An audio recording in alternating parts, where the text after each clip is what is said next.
game number 3. Some of them hoping for this series to be closed out now, but either way, let's see what is going to be respected and taken out. The Naga Siren is still going to be on that ban list first phase priority. Sand King Doom is now up there, changing out a clock.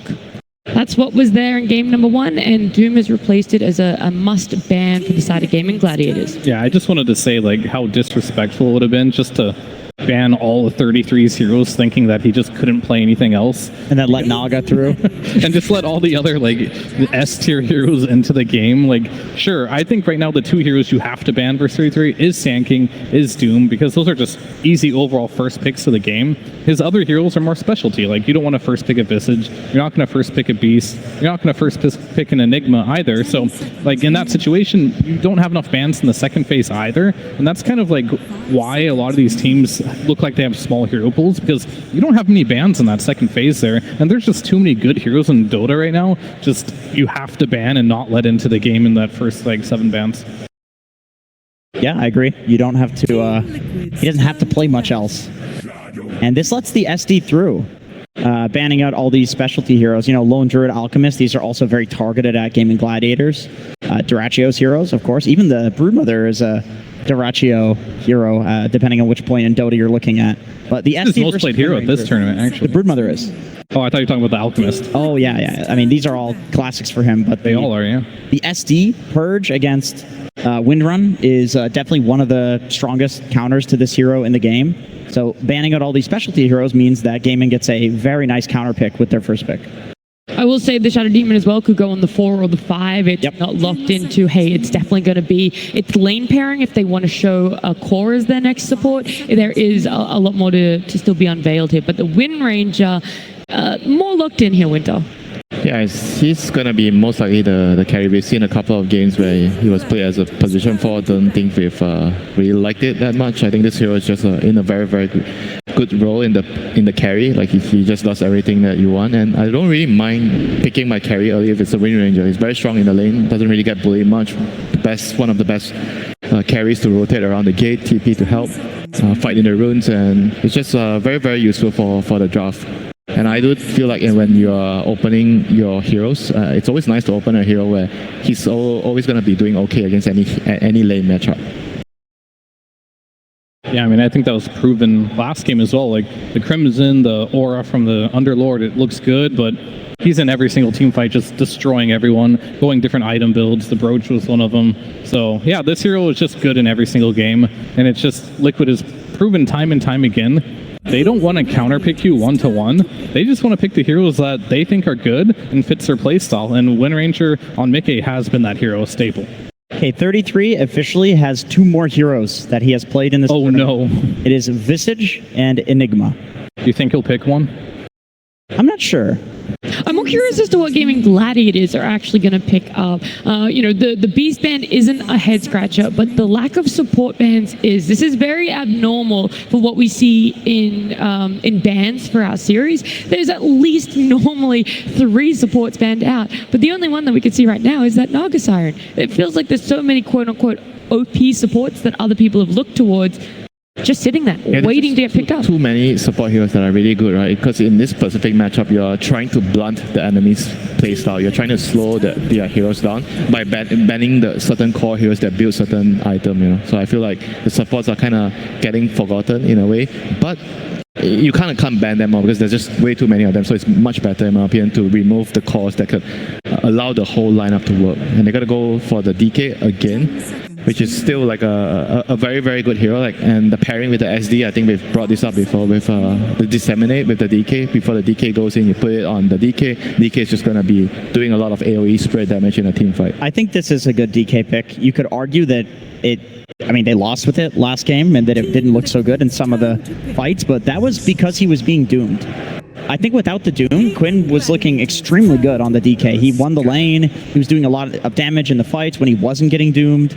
And it's a good counter to, it's a good hero against the Visage. You have very high armor. Visage has these birds doing small instances of damage. And I think they probably picked it knowing that the Visage or the Enigma, 2 summons heroes, are likely to come out for 33. Yeah, the 2 best supports in the game right now for me are probably Naga and Tusk. So not surprised for them to pick up Tusk here. You just kind of have to weigh what you want to pick for 33 here. He has this hero pool. They know what they want to pick from. This is classic Liquid. Whether it's the best Visage game or not, well, it's on his hero pool what he's going to play, and they're going to pick it from. Mickey's the same story. Whether it's the best, Wind Ranger game or not, he's still going to play it. Maybe in those last couple picks, Nisha gets a little bit of flexibility.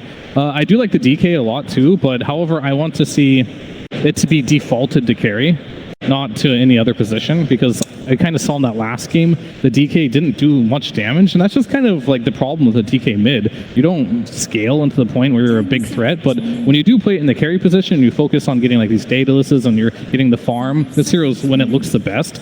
Looks really good versus the Visage too, just because you'll have all that AoE damage that can deal with it. But in the previous game, I also kind of felt like his build was also not really allowing to do damage. Right after the Mage Slayer, he went like Hurricane Pike. He didn't really go for any like direct DPS items like we normally see in a carry DK, like go Armlet into SNY. Not a typical build from the mid DK, that's why. I never see the mid DK go for the Armlet first. They always go for the Blink Dagger, and last game he went for the Mage Slayer just to deal with the Queen of Pain's damage. So just completely different here, but it is open. I feel like it could have worked last game. It did do well in the mid lane. He made some good rotations on the Dragonite as well, and now this DK will either be the carry or the mid, because Primal is almost always on Ace, if not always on Ace. So that's a pretty decent pickup for him as well.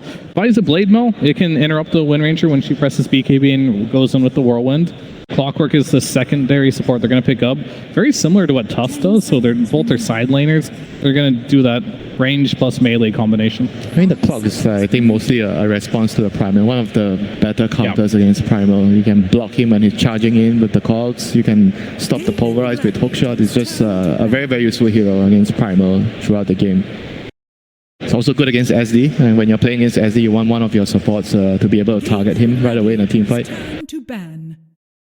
The Bristle ban I agree with. I think that would have been a very cheese pick for Gaimin to group up and deathball around, but also I can't think of a hero in Dota that's better against Visage. The birds legitimately just die in the team fight against the Bristle Quills. It's one of the hardest matchups in the game. No, I agree. It's really good. Not a hero we see a lot of, but in specific situations it can be really good.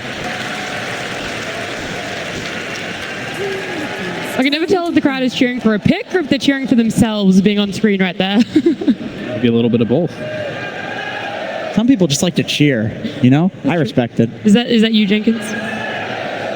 Oh, we got the wave going on. That's hype.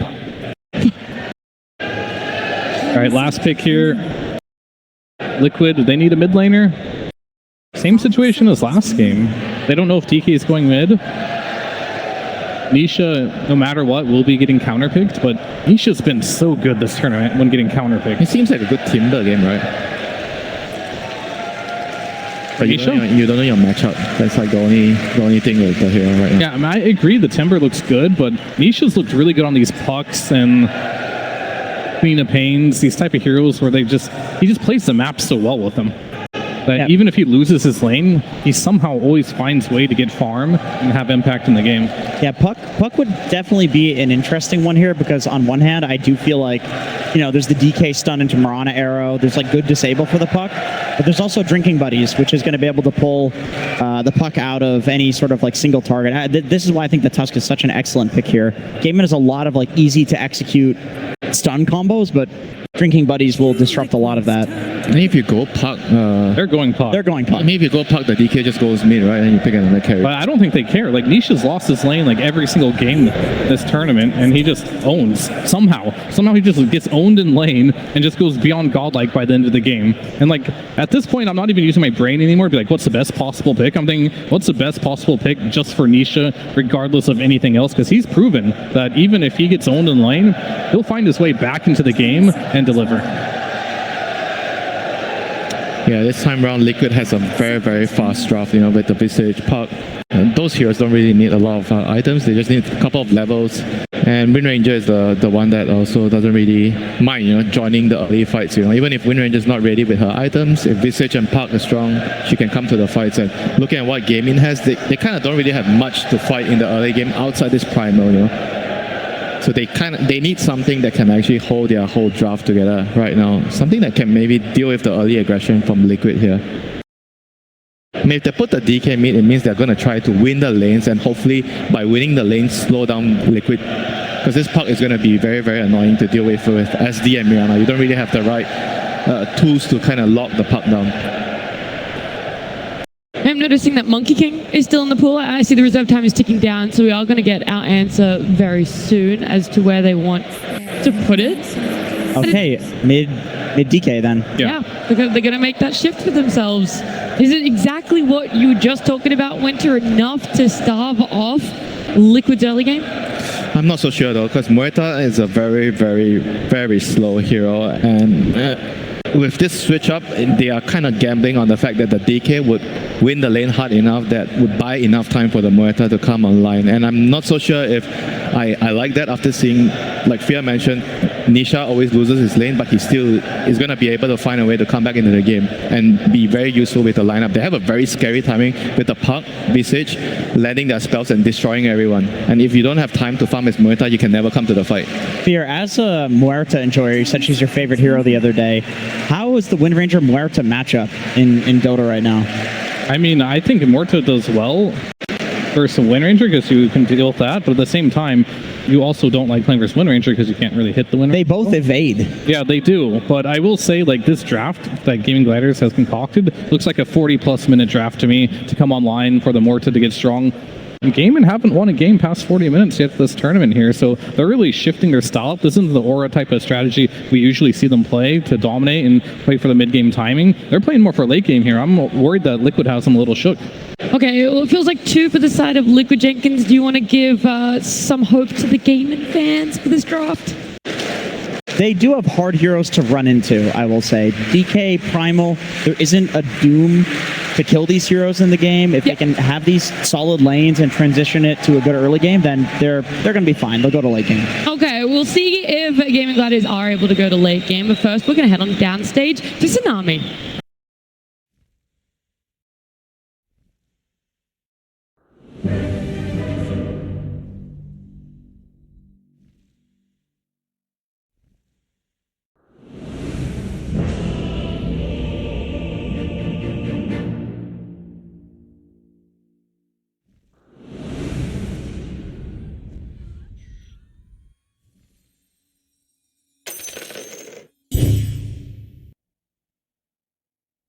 Prepare for battle.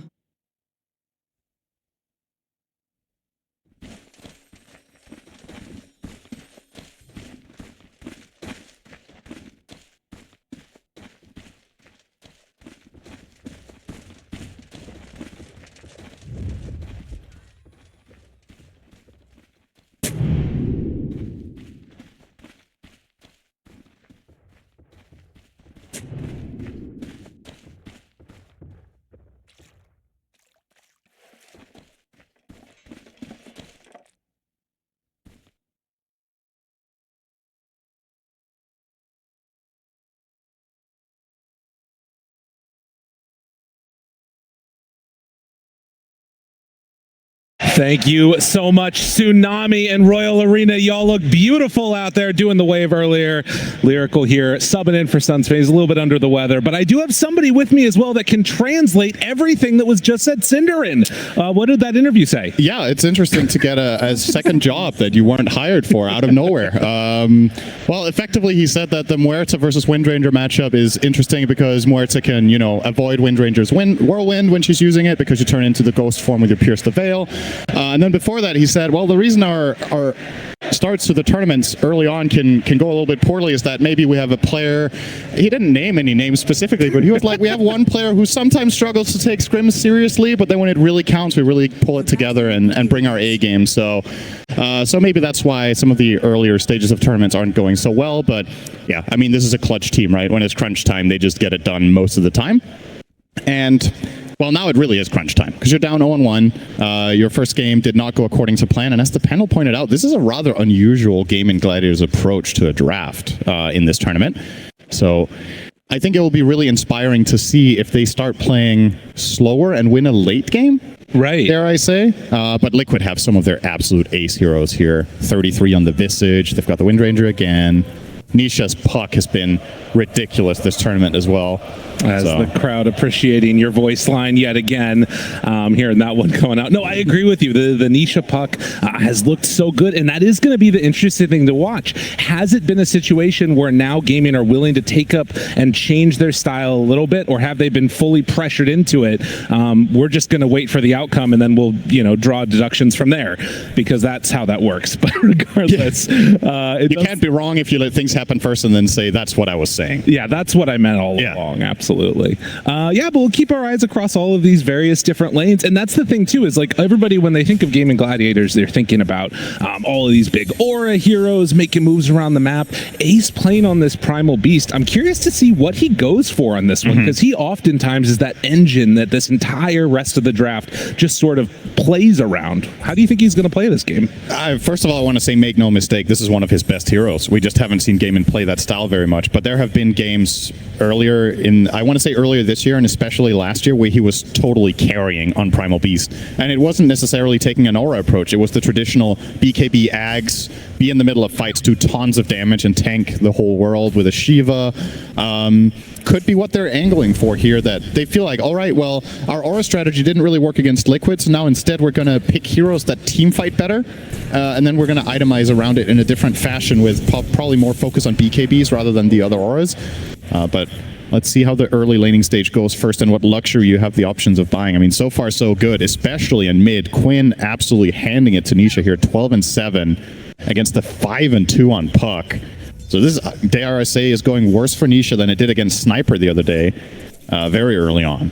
Yeah, this is a dangerous matchup, even later on into the game too, right? Not just the laning stage, but, blink, stun at certain points in time, and then you've got the follow-up coming in from the rest of those heroes. Could just be the death of them, as Mickey keeping pressure on him. Well, I get a little bit of help from the Centaur creep there. That's why they call them neutral creeps. That was just chaotic evil. It just wanted everybody to suffer at the same time, but nobody really reaped the benefits there except everyone watching who got a little cheap laugh out of it. It's like, all things considered, all cores probably not too unhappy here. It's relatively even. Nisha has caught up a little bit now here in mid, but I think you make a good point. In some of the games that we've seen Nisha do incredible things on this Puck, he hasn't necessarily... Oh, hang on. Celery's doing a ton of damage to Boxy. That's a 5-stack. This is getting up there higher and higher. It's only level 1, though. I mean, it keeps him back for the moment, but the high five shows he was never really that worried about his health in that movement. But yeah, able to also do a nice little shards play over the top and get that bounty rune. Yeah. You were saying I said something really smart, though, so you can keep saying that if you want. I forgot. It doesn't really happen very often. Yeah, so the thing was, it was about the Puck matchup in this game, that sometimes Puck has these pop-off games when Nisha plays it in particular, but this time, as you mentioned, Dragon Tail into Arrow is a dangerous combination, and you have the Pulverize. Even something like the Calling can actually be quite a big issue for the Puck as well. So I think the player to watch in this game, which is the case for many of Liquid's games, will be Boxy. The Tusk is the true combo breaker you have in your lineup on Liquid. I guess Clock can be a little bit of a pseudo by just breaking the fight up with cogs, but a lot of the time against a hero like Primal Beast, it's actually a quite interesting matchup that, generally speaking, Clockwork is good against Primal, but once Primal gets the BKB, it can quickly get quite awkward, where you cog into someone, and if Primal's in the cogs as well, he's just trampling them to death inside of those cogs. So gotta be a little bit careful with your placements, but on paper, very good in the first 20 minutes of the game. Absolutely. And of course, they were able to sort of block out the nice counter that the Shadow Demon normally is, taking that in the first phase overall. Yeah. Could also see, as this game gets later, I wouldn't mind seeing Tofu get back and get some stacks up, because that's the other thing that Primal can really accelerate his farm through and start looking super solid if you want to play more of the stack game. And there you go. Cogs are out. Power shot. Ace still feeling very survivable. And he's so low and he goes down. Tofu with the last couple ticks, and he also manages to get out. Oh, he doesn't. The snipe! Oh, I have never cast or cursed somebody as quickly. That was actually impressive. You almost willed that kill into existence. definitely getting out. Sorry, buddy. Well, now another banish coming. Duraccio, the calling, the silence is out. And a little bit of drinking buddies make sure that 33 and Boxy will be fine. Yeah, there are 3 stacks of poison there on 33, but no mana left in the tank for Celery means no chase. But yeah, it was a thing in the draft as well when we were talking about it, or looking at the Shadow Demon pick. The panel was mentioning how multiple supports made it through the pool. And the thing is, you're unlikely to want to grab the Omni Knight when you're playing into the SD. So I think for Gaimin Gladiators' perspective, they were kind of happy to see that first pick where they can just snipe counter it with SD and then also not have to ban Omni. I think that really opened up the draft for them quite nicely to go for this pivot that they have here. Ace will get power shot, big damage. Insania, the slowdown. Can he reach? He's getting closer. Oh, he went the other way and tried to block it off, but there was a tree blocking his path. Does have the onslaught, but this is weird. This is still really good for the side of Liquid. The amount of time Ace has to use to run away here and then TP to base for a refill. And then they try and set this up. The wraparound coming from Insania. If they can whittle Gaming down a little bit, they're baiting them out here to the side. Snowball forward and now caught inside the cogs. Do they have enough damage to bring down Celery? Oh, the calling! Stopping that other soul assumption. He finally manages to throw it out, but it's not enough damage. Oh, so is Boxy gonna die? Oh man, this would be huge if they could find that kill. For a 3v2, that is an awesome outcome for Gaimin. They didn't lose anyone and they almost killed someone off. Insania has to use his healing salve. Boxy's really low and probably has to go back to base. And if both supports are out of the play for a little bit, 33, Visage is very vulnerable when it's playing 1v2. This is a hero that, you know, people will generally remember the phases of Visage just being invincible, but the first few levels on Visage, it is not a tanky hero whatsoever. He will manage to pull these couple of creeps under tower for some safety, but once this wave dies, with no supporting cast to cover him, he has to be careful. And Ace with the turnaround up on that top lane. They thought they could do something there, but no luck at all. They managed to bring down that clockwork. Also worth noting, because they saw those supports, Liquid feel comfortable leaving this Wisdom Room for 33. So they're going to leave him alone, and then Boxy's going to TP back out, trying to just get 33 back on the right track. Yep, going for that Wisdom Rune is going to cost him 3 creeps in the tower, though. Yeah. So, and not only that, now the wave is still back on the enemy side of the lane. So once again, Visage will have to find his way down here alone. Good kill from Liquid. A little bit too greedy from Ace. Yeah, probably wasn't expecting that rotation from the Tusk. One leap charge, and Insania coming in, but not going to be able to force Tofu all the way away. Does secure at least a rune up on the top side. It's going to spawn, and Nisha should be able to get that one. It's a little bit close. Quinn's quick, but no. 33, he gets banished. They probably can't chase this.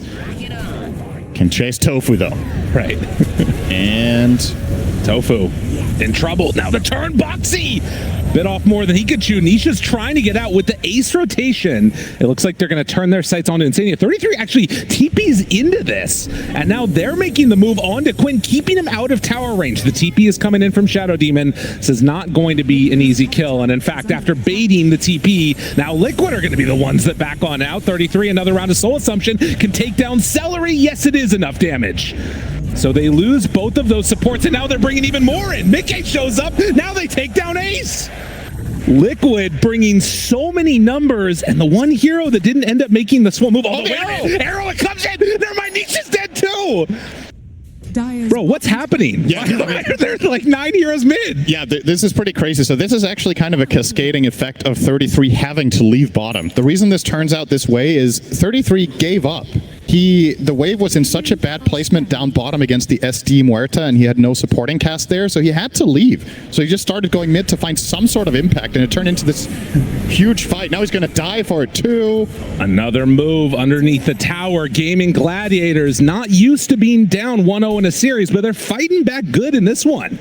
This is easily the worst start 33 has had on this hero in this tournament. I think that is the biggest concern for Liquid right now. The score doesn't look too bad. The gold doesn't look too bad. Visage has 21 CS, and he's level 5. And that's after taking the Wisdom Room. Right. He's still not 6-minute 10 on a core.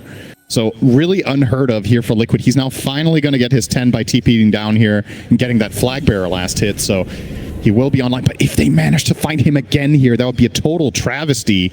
Gaimin Gladiators are thinking about it, but we'll decide it's not worth it unless, all right, there's a haste. Quinn. Now ready to make that move around, and eyes already towards the direction where he's going to be. Smoked up, ready to head back. 33. I mean, he's playing as safe as you can possibly be. They got to know about this rotation. This is such a good read. Will it stop it from happening? Quinn's still ready to run in. Yes, 33. Very wise movements. Yeah. Excellent map awareness there. And as much as we talk about him struggling on the Visage, it's not like Ace is having a great game either. To be fair, both offlaners are really suffering in this individual game, and it's kind of interesting to see in a tournament where offlaners for the most part has been doing quite good for themselves in the early game. So we'll see who manages to find the better recovery. Visage net worth might be a little bit, I don't want to call it inflated, but you know, he will benefit from his facet. If it weren't for that, I think they would be neck and neck on the Visage as well as the Primal. Well, and of course, that other issue that you run into as this game goes on is going to be, you know, Visage accelerating not just off of the kills, but then also you have better tower taking potential than the Primal does. Should note, they're coming through, and Tofu is right there. And now Mickey doesn't like the look of it as much, so he'll head back through the gate. But it definitely feels like Primal is the one that likes to sort of get in there a little bit more in the fights, at least until 33 has those items to stay alive. Yeah, and he's also opting for the Vanguard as his first purchase here on that Primal. It's an item we don't see particularly much as the first pickup for many heroes. You know, some heroes will get Crimson at some point, but this time it is extra valuable. You're playing against the Visage familiars, you're playing against the Windranger, of course, so Crimson is a complete given, but it's not an item Primal usually buys as his first, but this game is just too good. So as far as the supports go, nobody is really having a particularly standout game in terms of experience, with the exception of Tofu, who... Oh, hang on. That's a good curse right there. I mean, that he was having a good game until that. Okay, maybe he's still... No, he's still not. No, he's gone. Thought maybe I had another leap in his pocket, but no. So the reason I was looking at this was all the supports were level 5 except for Tofu, but now Celery will pick up his 6. Clockwork is almost 6, and Boxy is a little bit off. So it does give a slight advantage Gaimin because they have all their spells unlocked to take fights. But with that, death on the Mirana might slow things down a little bit and get them caught up.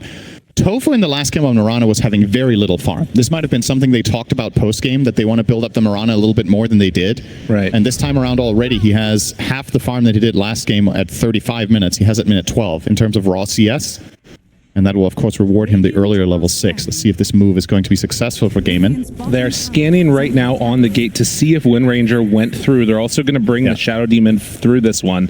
So Mickey, if he does not get a read quickly, this is going to be an easy bring down. And I think with this Blink Dagger reveal, jump forward, stun, there's creeps in the way. He can't get the arrow in time. And so Mickey lands the shackle and gets some separation. Now the hook shot, the turnaround. Sometimes farming keeps you alive, as Mickey was not going to get hit by that arrow, and they're also going to bring down this Shadow Demon. Boxy makes the move forward. They give the kill over to 33. I mean, whether lucky or good, Liquid are just winning right there. Yeah, the timing just wasn't the right one there with the creeps coming in, as you said, blocking off the arrow, so Gaimin couldn't commit fully for that, and that's a really nice turnaround for Liquid. Not only do they keep Windranger alive and find 2 kills, there's some soul assumption action. Yeah. Visage just gets that nice bonus gold on the last kill, which is going to propel him into a much better position in the game than prior. Now with this 14-minute wisdom, will Liquid actually make it in time? This is pretty close. I think they're too late. God, that is a big round of people running forward and gonna find that kill onto Celery. Duraccio just going to back away, realizing that there's a lot of danger coming his direction. Yeah, and I mean, I think the Crimson is an interesting choice. It's something we can talk about here a little bit too, to help try and keep these towers alive a little bit. But honestly, if they bring numbers like that, I don't think Crimson's going to keep these tier 2s alive, even if they want to keep that pressure on. No, it's more a matter of, can you have the staying power in fights? Right. We've seen plenty of fights with Liquid once they get this Windranger up and running, and together with the Visage, they have to buy this item on the side of Gaimin. So he's the only real candidate who could get it on this Primal Beast, so he'll have to, arguably maybe you could say, sacrifice going for the build that Primals often want to do with the BKB. Yeah. He'll get it later. But as we've said a couple of times already, Ace's game is just not that great. And that has seemed like a recipe for disaster in a lot of Gaimin's losses, is when Ace isn't off to a good start, some of the times the tempo just can't really match what they like to look for. And Liquid once again in a very comfortable position. maybe again with the Crimson and then potentially having like Gleipnir timing on the Dyrachyo Muerta, there could be something more that they make work at that stage. Liquid already have the Gleipnir complete. It looks like they want to make another go of this. And again, you know, blink stun from Quinn into an arrow. This should be a pretty easy kill on everybody, but the counter move being made by Liquid right now into these Ancients. If Insania finds them off to the side, there's creeps in the way. Dyrachyo, does he realize who's nearby? The jump forward, hook shot in. They have the snowball, they have the kill. Liquid just smelling blood in the water and going hunting. Yeah, are they going to go to try to steal the stack as well? This is kind of slow with just Puck and Clockwork. We'll want to try to also defend. They want to keep everything alive here, bringing the numbers against Ace and the siege creep. Can they even stop this push? Maybe yes. The tower will stay alive, but it will be in deny range. I mean, this is so good too because they're not showing that there's two heroes still over to the Quinn's side. gonna jump him. Instant drinking buddies. And now they go, trying to find what they can do in the jump through, coming from Ace control, but immediately broken. Now Mickey goes in with that focus fire. Ace still trying to do what damage he can, but there's just not enough HP on Quinn to go for this fight. This is the other thing. I was talking about BKB on Primal, but you know, against these heroes, sometimes you also want to get that blade mail. Yeah. And he can't afford to get everything, so he has to make the team decision here of getting the Crimson. That means once he's in the middle of them, they can freely hit him without any repercussion. So Mickey just doing a full-on whirlwind into his face with the Gleipnir. And Ace cannot sustain that amount of damage just yet on that Primal. So he kind of had to go in for that, otherwise the fight would have been even worse. But once again, really, really nice fights from Liquid. I believe, did they get the deny on the tower? No, Quinn did get the last hit on it. Okay. But still. A tough series of events for the side of Gaimin Gladiators, who are now facing a 4K gold lead for Team Liquid, 6-11, 17 minutes in. And while we keep talking about all these items that seem like they're going to be great, if they don't get to that net worth sort of critical status, Gaming are just going to be sitting ducks here. I mean, is this the point in time in the game where we start seeing that patented, like, you know, split push style spread out across the map? Or do you think there's still ways that Gaming can fight here? I think split pushing seems like a very dangerous proposition against the heroes you're facing. Clockwork can get vision with the rockets. You've got Puck, who's one of the best catch heroes on the map, who can combo with seemingly any of the other heroes and find kills on stragglers or random heroes off on their own. I think for Gaimin, you're probably thinking about, let's get this Crimson and try again and get a better angle. And for them, I think the best possible fight is jumping and killing Tusk. Right. And then starting the fight and building it around that. But, well, speaking of jump, Nisha has eyes on Ace. They see him here again. The Wind Ranger moving into position. Two supports a little bit to the north. Can they get away on Ace? It's going to just go for the TP out, but the snowball comes in time. And again, in the grave.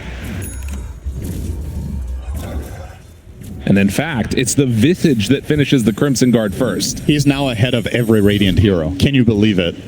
Just these couple of moves where Soul Assumption is involved. And 33's game is completely recovered. They even find Tofu, a little freebie there. And this is what you're talking about, the dangerous split push. Even without the Clockwork, they're finding these pickoffs as they happen. But they have the Crimson Guard done now. Do they decide to get a group up smoke play and fight together? Do they have enough damage themselves? Right. Well, maybe an opportunity here if you find the Puck with the calling. Nisha goes down. Dyrachyo gets the kill. That's what Gaimin Gladiators needed. That's a really big one. Just something to break the map open a little bit, give you some space to get out. Maybe you can snowball off this slightly by at least getting some vision out in the enemy jungle. Or counter, dewarding something, just, you know, getting a little bit of breathing room, because Liquid have really been running the show for the last 5 to 10 minutes. Seems like Gaimin have been struggling to find any successful move, but that one did work out. This one-time Tusk was not near Nisha to cover him. And Ace, seeing that there's some Lotuses being taken, is going to go for the hunt now. Finding Boxy would be big, and he goes right on through him. Do they have some help nearby? It does look like it, and yeah, immediately going to be a disruption? Okay. Now, Celery there. They'll find this kill onto Boxy. And again, getting out on the map, helping. Now, does Boxy manage to deny out to Roche? Well, he's trying. Does he get a stomp? Maybe a stomp opportunity? No. Ace kills him off.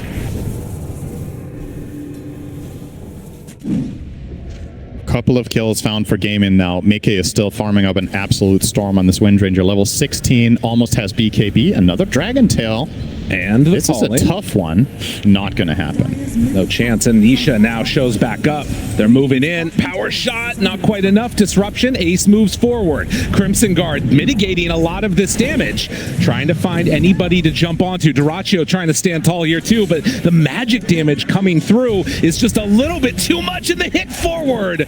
Quinn not able to save, and now he might be in further trouble as well. Insania comes all the way out of nowhere, and the Cogs push back 4 dead. Liquid, they're just looking too good in this series. Yeah, I mean, in reality, how close has this series really been? This is the upper bracket finals. This is for a grand final slot, and Liquid just seems flat out better today so far in both games. The first game might have looked a little bit closer on gold, but that was against a lineup that was meant to win early. This game, Gaimin Gladiators are meant to play a little bit slower and get towards a close mid-game, but because they don't have that early game aggression that they've been successful with in so many of their games this time around, Liquid are kind of just running the show, and they're the ones taking most of the initiative and making successful moves. Oh. So now they are gaming and gaming, essentially.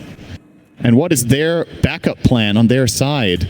There's nothing in sight for me that really inspires a lot of confidence that, all right, this item timing for Gaimin is the one to turn things around. Ace is working on a pipe, which is extremely far off. Mirana fell off a cliff after a decent start. Dragonite's working on a pike. Dire's middle tower is under attack. I feel like a concern for Gaimin is damage once again, similar to the last game. Do you have what it takes to fight through this now extremely tanky Visage and the team around it? What is your damage really coming from? It's mainly the Muerta, and she needs multiple items before she can reliably stand her ground. We saw her just getting obliterated in previous fights a couple times. Wow, you can see that win probability right now very much into the favor of Team Liquid, and I think it speaks to just the way that this game has not gone how Gaming saw it, right? You look at this draft, you think about a DK stun to start the fight, and then the Primal's there this entire time Muerta's hitting, but the reality of the situation has been, it's been a lot of sort of awkward little engagements where they haven't been able to have that damage you're talking about of the Muerta because there's no bulk in front of her. But a tough situation, and Liquid wanted to put the screws to them, start pressuring this tier 2 tower while Gaimin just try and get their items. Dire's top Yeah. tower Oh, they see Quinn. Well, he will blink away. Hook shot. Now he does have a Hurricane Pike. Can he get out of here in time? Yeah. Looks like he's going to be able to escape before any coil comes out. They do force 2 TPs though, and they still get the tower, so this is still a great victory for Liquid. has fallen. Now that Gaimin port down there, they're losing some efficiency out on the map. Some of the farm that they could have got while just sacking that tower, they feel like they have to help out Quinn. And of course, an opening here if they want to go for it. Roshan, very just be much a freebie. available. We see again now Mickey going for the same item as last game, that Revenant's Brooch, which I believe you told me just before I heard this it from game. Kevin, so. All right, so Purge told you, who told me, that, so the downside to Revenant's Brooch is that whenever it's activated, you lose 50 mana per attack, but Focus Fire, or excuse me, Whirlwind, doesn't work that way. Right. It doesn't count as attacks in the same fashion, so effectively you're firing out all of these shots with your Revenant's Brooch at 0 mana cost. Pretty disgusting. Dire's middle tower is under And of course, with an Aegis in hand on Nisha, able to set that stuff up all the more easily. Now, there is going to be a pipe, like we talked about, which will be a nice pickup for Gaming. But the question is, are they going to be in too big of a hole to make it work at that point in time? I mean, the classic answer to this is like, oh, they're not going to be able to go high ground against us. But nobody goes high ground anyways now. So maybe they will end up doing that right now in Liquid, though. It is. Position. It is a real possibility that they just try to get it done here and now. is under attack. I think it's kind of difficult for Gaimin to overwhelmingly win a fight. Maybe they can tie it or, you know, slow them down. But if you're the one taking initiative here, okay, wait a second, Quinn, onto Insania. Find one. Nisha's there too. And you can see they don't even feel confident going for it. Clockwork, never an easy kill, but particularly The not tower is nearby. Wait, what? He got the tower. Drinking Buddy's Visage. Okay. That's a thing. That's that's a problem. They Drinking Buddy's Visage and the tower died. Oh my god. Radiant's middle tower is under attack. Well, it does have 44 health left on it. Time to deny? Maybe? No? I don't know. Radiant's middle Very uncomfortable position here for the side of Gaimin. They really want to get this Muerta's BKB so that they can finally just stand in the fight and deliver, but it's still 3,000 gold to go here for the side of Gaimin on Dyrachyo, and how do you get that space on the map? I think Liquid are just going to keep shoving in bottom really aggressively, and if you don't keep sending heroes back to defend, you lose barracks. If you do send heroes back to defend, it's hard to find farm. So if they just keep this aggression up, maybe one hero from Gaming can try to find something out on the map, but if you put multiple out there, the lane is just over. So... Dude, they're going to do it again. Look at this bird, how much damage it does. This is insane. This is like the Invoker Brewmaster stuff all over again. Yep. Wow, as if it wasn't already strong enough. Now taking, I mean, they're going to have a Crimson Guard here, but it's basically a full melee rack's done. Unreal.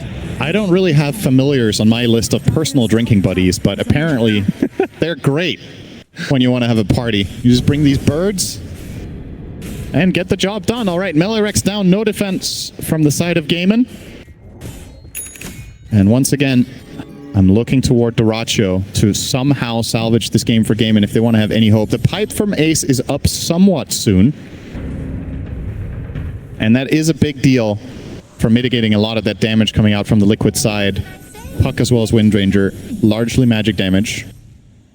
I mean, that is going to be the question, right? Like, if you're able to mitigate the damage, will Muerta be able to survive long enough to do what they need? Nisha just jumps in and immediately starts to get brought down. He jumped in, he can't get the snowball off. Oh, the calling. Perfect answer to stop that Tusk from saving the puck. Now thinking about going for more. Can they chase down Nisha? Nice This is Gleitner. a huge gift if Gaming can find any more heroes at this point. After burning through the ages, they needed something. Ace really wanted to pulverize there on Tanisha, but not possible. The cast time is too long. Puck, obviously, extremely short cast times will get out. They do keep...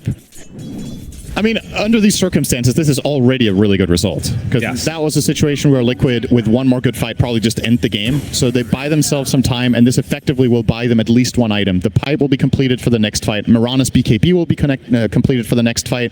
The Muerta BKB is a possibility for the next fight. He's only 1,500 off it now.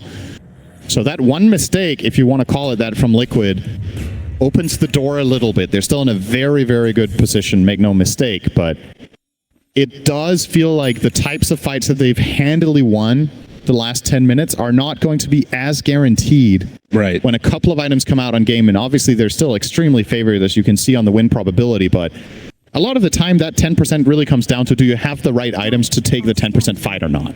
And those items are becoming available very soon for Gaimin, so potentially they could stall it out. Right, and as you know, the panel talked about, as we've said multiple times during this as well, this is a lineup from Liquid that wants to be hitting hard right now. Gaming, we're always trying to buy more time, so anytime you can do that, you're sort of playing into their strategy a little bit more. The question is, are they in too big of a hole at this point where they're no longer able to dig themselves out of it? And we'll have to wait and see. The pipe is done. Also did see a BKB completed on Mirana. Yep. So more ways to keep these heroes alive. And she does deal quite a lot of damage. It's not insignificant how much damage a 4 Mirana deals with just the BKB. You pop the Solar Flare, you get 120 attack speed and damage, and then you just leap in and start killing people. The counterplay that Liquid have isn't 100% reliable against the BKB Mirana, so she will probably be able to output quite a bit more than she has so far in this game. On the side of Liquid, though, what big items do we have coming their way? So the brooch was completed. Puck almost has a Parasma. Unless he wants to complete the Lincolns instead. He's got a little bit of everything, it seems like, right now on Nisha. Yeah, a bunch of different stuff. That's what is happening, actually, with his inventory. Is he going Lincolns? Yeah. Yeah, but he doesn't have it in his quick buy. So he bought 2 components for Lincolns, but doesn't have it in quick buy. Now he is going Parasma. Okay. This is a little bit odd. It's almost like he changed his mind twice. Just bought the wrong recipe. It's fine. It happens. Didn't read the patch notes. Well, we'll see. The courier now coming out to him. And, of course, the other thing to watch for is we saw that AC coming for... Yeah, he has it on... It was on the back of the courier. He had a dead courier with that much gold in? Oh, my God. Okay. All right, he's a little bit richer than I was expecting. This wasn't even on my radar that he could have the completed Lincolns plus almost the completed Parasma. All right.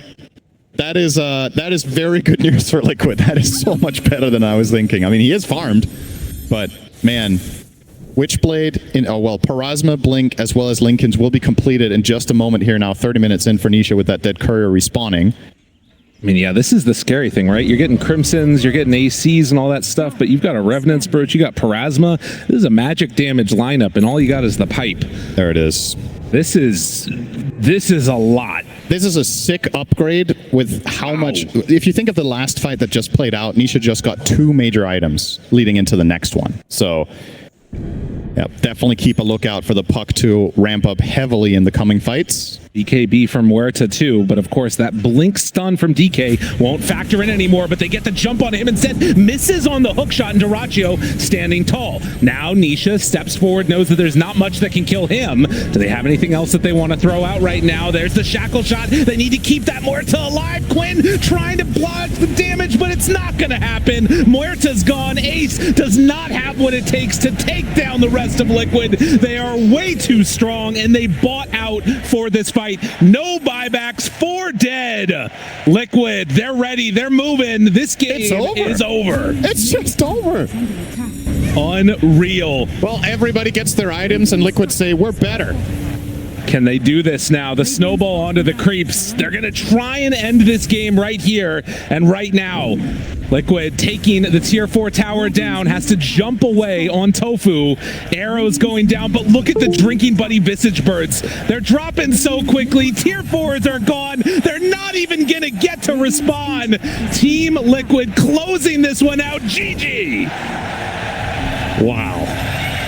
I mean, a lot of people going into today would be like, oh no, it's Gaimin versus Liquid again. Gaimin historically are doing really good in this matchup against Liquid. But we did see the stats prior to the series that, you know, in playoff situations, Liquid